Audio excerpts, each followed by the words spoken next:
요엘, 선지자 요엘의 예언을 기록한 책. 기록자. 요엘은 여호와는 하나님이시다라는 뜻이다. 이스라엘에서는 아주 흔한 이름으로 구약 성경에는 동일한 이름을 가진 인물이 12명 정도가 등장한다. 요엘 선지자에 대해 알려진 바는 별로 없으며 그의 아버지는 부두엘이다. 요엘 선지자는 남유다 왕국을 향해 예언하였다.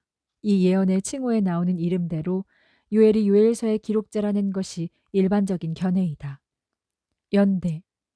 요엘서에는 연대를 참고할 만한 확실한 내용이 보이지 않지만 학자들의 의견은 다양하다. 요엘 선지자의 활동 시기를 아모스와 이사야 선지자 시대로 보기도 한다. 가장 보수적인 견해는 아모스서와 이사야서가 요엘서를 참조했으며 소선지서 중에 요엘서를 가장 초기 저작 중에 하나로 보는 견해이다. 요아스의 통치 기간 동안 대제사장 여호야다가 복귀되는 내용이 요엘서에도 나타나고 있다. 따라서 요엘은 요아스의 통치 기간 중 첫 30년 동안 활동했을 것으로 보는 것이 다수의 견해이다. 배경. 요엘 선지자는 유다 땅의 전적인 대재난을 예언하였다.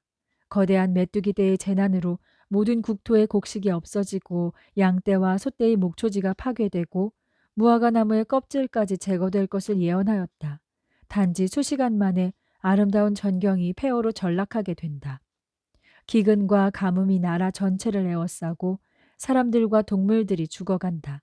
이 비참한 재난의 의미에 대해 오직 요엘 선지자만이 그것이 하나님의 심판임을 설명하고 있다.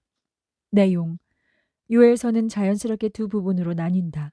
첫 번째 부분은 현재 하나님의 심판을 다루며 회개와 회복의 약속을 권고한다. 두 번째 부분은 이 재난을 설명하며 앞으로 나타날 하나님의 심판은 비교할 수 없을 만큼 더욱 무시무시할 것이라 언급하고 있다. 그날의 재난은 단지 유다뿐 아니라 열방이 심판의 대상이 될 것이며 하나님 앞에 서게 될 것이다. 메뚜기 떼의 소리가 잠잠해질 때 여호와의 심판의 시간이 다가올 것이다. 개인적인 적용. 요엘은 누구든지 여호와의 이름을 부를 때 그들이 죄에서 구원받고 하나님의 왕국에 참여하게 되는 시대가 시작될 것을 예언한다.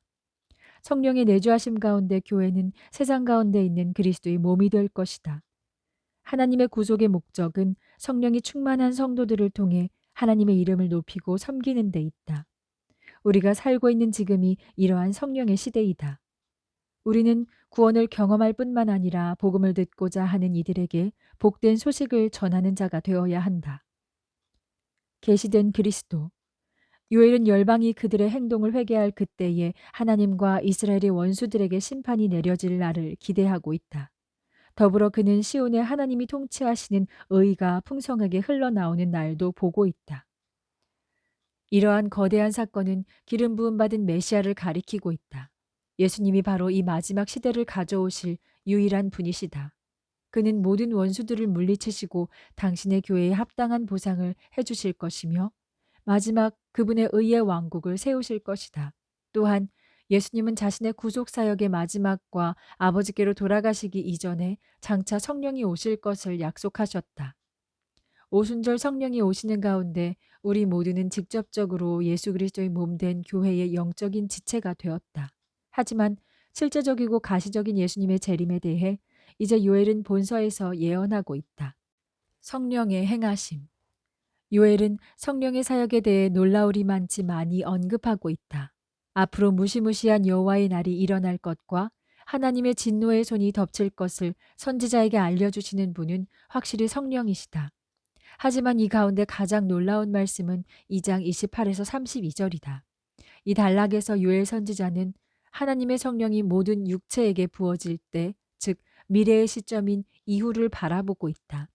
젊은이와 늙은이, 남자와 여자들 모두는 이러한 성령의 부어짐을 경험할 것이다. 요엘의 예언은 오순절의 성령 강림으로 성취되었다. 베드로 사도는 이는 곧 선지자 요엘을 통하여 말씀하신 것이 일러스되라고 선포하였다. 새로운 시대에 교회가 탄생되고 성령이 임하고 이제 누구든지 여호와의 이름을 부르는 자는 구원을 받는 시대가 왔다.